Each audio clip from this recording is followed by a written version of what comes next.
Hello, everybody, and welcome to Theology 101.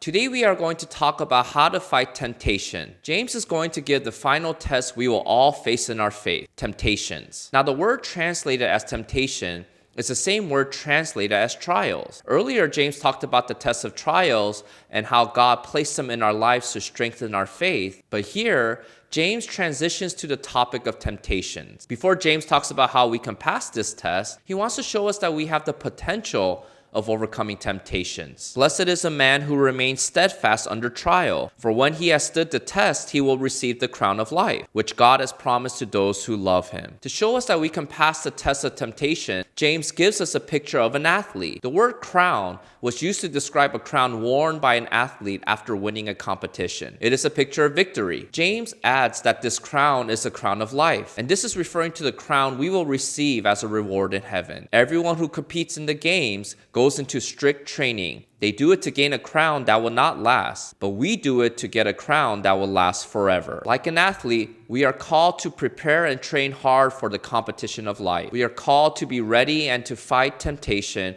and overcome every opponent that comes our way. And when we do, we will receive a crown which will last forever. Now, I want you to notice that receiving the crown does not depend on how much or how little you are tempted. What I mean is that just because you are tempted, it doesn't mean that you have already failed. There's a fallacy in Christianity that if you struggle with temptations, then somehow you are sinning. That is not true. Jesus was tempted, and yet he never sinned. Just because you are tempted, it doesn't mean that you are destined to lose this fight. Now, why do we fail the test of temptation? James begins by showing us that God is never the reason why we fail this test. Let no one say when he is tempted, I am being tempted by God. For God cannot be tempted with evil, and he himself tempts no one. This is very important. God does place trials in our lives, and he does test our faith, but he never intends for them to become a temptation to sin. For example, when God places a financial trial in your life, he doesn't want you to question his provision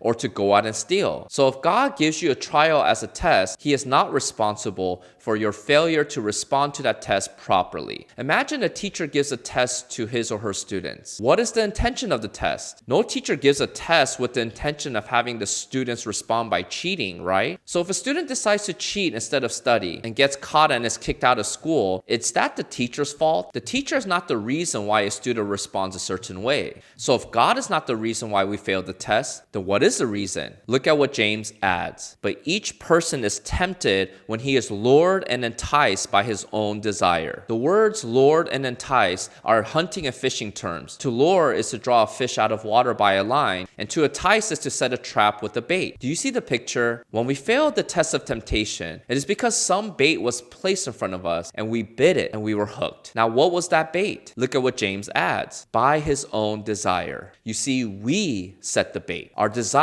are what entice us and lure us to sin. The word desire is a compound word in the Greek. The prefix is epi, and the second word is desire or will. Now we know the prefix epi. It could mean to have focus intensity, like the word epicenter, which is the focus centered of something. Now, having desires is not wrong in and of themselves. The problem is when our desires become the intensified center of our life. So just because you have a desire to watch movies, it doesn't mean it's a sin. But when that desire becomes intensely focused and begins to influence other areas of your life, then it is a bait. And when we keep eating this bait, it will overtake our lives and it will become an addiction. If you ever gone fishing, you know that you don't use the same bait for every fish. Each fish is enticed by different kinds of bait. You see, we all have different desires that can become intensified and turn into an addiction. So James is showing us that we need to be aware of the source of our temptations. Because if you don't control that desire, it can bait you to sin.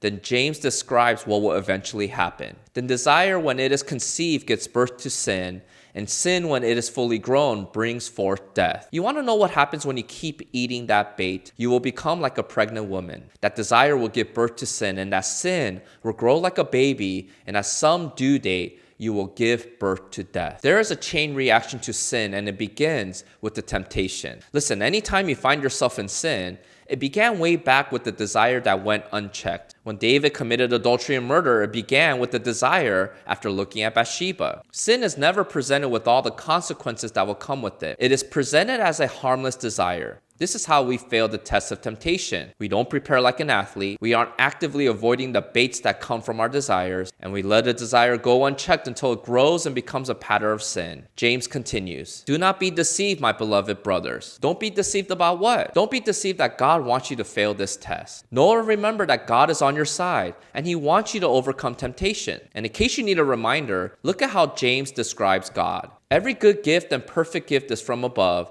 coming down from the Father of lights, with whom there is no variation or shadow due to change. God is a good and loving Father who does not tempt you. Instead, He is the Father of lights. Father of lights has the idea that He is the creator of the stars. And unlike His creation, God doesn't rotate around the sun or move around like celestial bodies. God doesn't have shifting shadows, in other words. He doesn't change His mind or ever take back His word. So James is reminding his readers that God doesn't want them to keep failing this test of temptation. Instead, God gives us many gifts. He has given us the indwelling presence of the Holy Spirit, who empowers us to fight against temptation. He has given us His word to instruct us how to fight temptation. He has given us wisdom to help endure through various trials. So when you fail the test of temptation, James says to remember who God is. God does not change His mind like shifting shadows. God is not like Satan trying to get you to take the bait. He is a Father trying to help you avoid the bait. You see, the times we fail the test of temptation are the times we forget about God's goodness. God is your Father, and He doesn't enjoy seeing you fail. So instead of trusting in yourself, instead of trying to manage your sin, instead of living in denial, get up and fight temptation with all the gifts and resources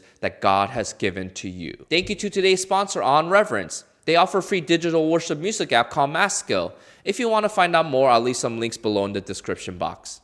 If you missed the last video about the test of treasure, I'll leave a link here for you to watch. Until next time, see you.